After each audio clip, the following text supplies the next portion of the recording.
Hi, I'm Kochhar. I'm a master's candidate at the LSE and I'm studying HR in organizations. Today I'm going to talk about a different face of entrepreneurship. So let's take a moment to understand who an entrepreneur really is. Is it the hoodie-wearing college dropout like Mark Zuckerberg? Or is it a great innovator like Thomas Edison or Steve Jobs? Or maybe a larger-than-life flamboyant personality such as Richard Branson? Or maybe not. The truth is that entrepreneurship is a very complex idea, and in our lecture we got the opportunity to question what it should constitute as a field of study. When you look around, you'll see that there are entrepreneurs everywhere, all around you. A female home baker is an entrepreneur.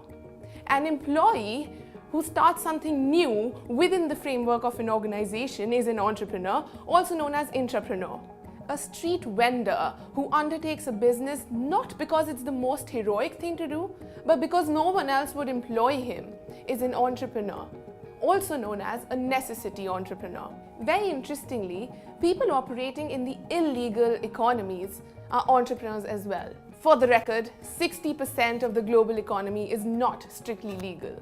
So in our lecture, we were introduced to a book called The Misfit Economy, which talks about some incredible innovators operating in the dark economy.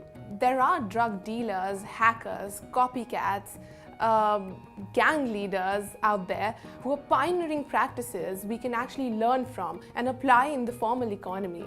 Without glorifying what they do, we can actually learn a lot from their innovative disruption. In fact, it might interest you to know that Mark Zuckerberg had his own maxim which said, "Move fast and break things," which essentially reflects that these Silicon Valley entrepreneurs are misfits operating in a formal setup. They have the same rebellious, innovative, risk-taking spirit, but they operate in a legal setup.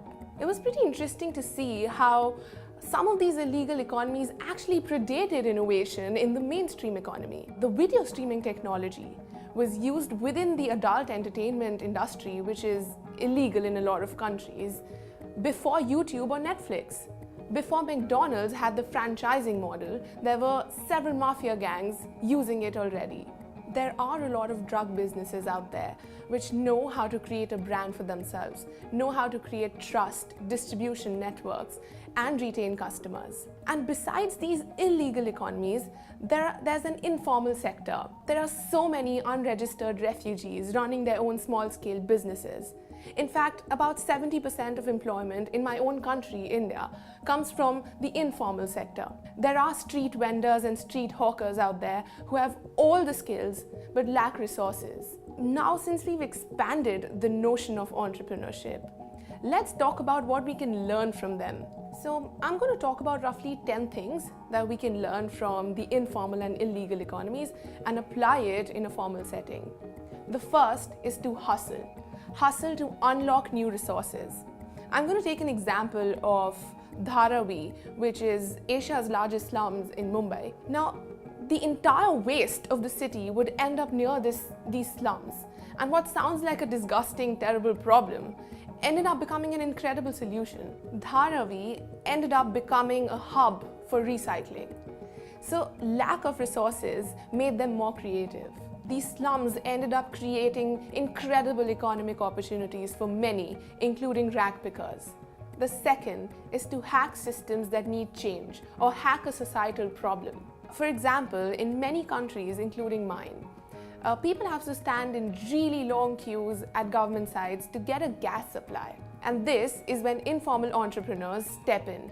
They take strategic points, and that is where they sell gas at a premium price, and you don't have to stand in these long queues anymore. So essentially, they look at a problem, hack the problem, and find a solution to it. We can do the same in our organizations and lives, but of course in a legal setup. The third is to pivot. Don't be afraid to take leaps, accept ambiguity, go out of your comfort zone, and take the road not taken. The fourth one is to copy. So a lot of companies in China copy products from the West and sell them for cheaper prices. While not infringing on other people's copyrights, we can copy the best practices of other organizations and other people and make ourselves better. Fifth, Think of alternative ways of structuring an organization. A lot of these illegal organizations are based on the principle of decentralization. Even we can think of building more egalitarian and self-governing organizations, such as hacker groups perhaps. Sixth, know how to build a strong organizational culture. So a lot of these pirate and mafia gangs have a very strong organizational culture and identity. We can learn how to build that sort of loyalty in our organizations from them. Seventh is to be devoted to local communities. A lot of informal businesses thrive with the support of local communities. A lot of vendors, hawkers, traders do the same by creating a niche for themselves and gaining the trust of the local communities. Our organizations can do the same by means of CSR and other community building activities. Eighth is to be resilient. Be strong to go against the grain, but make sure you're doing it within the legal framework. Ninth is to be risk-taking. So these illegal entrepreneurs would end up making absolutely no money if they weren't risk-taking. Even in a formal business, it is said that the biggest risk is not taking a risk at all. And with this, we come to the last point, that is, be creative, be innovative. A lot of pirate organizations have their own crowdfunding techniques, their own stock exchanges. Even we can look for alternative ways of doing the same task more productively. Before I finish, once again I'd like to reiterate that the idea is not to glorify what these illegal entrepreneurs do, but to learn from how they do it and apply these learnings in the formal economies. So let's not be afraid to hustle, copy, hack, pivot fearlessly and legally to make ourselves and our organizations better.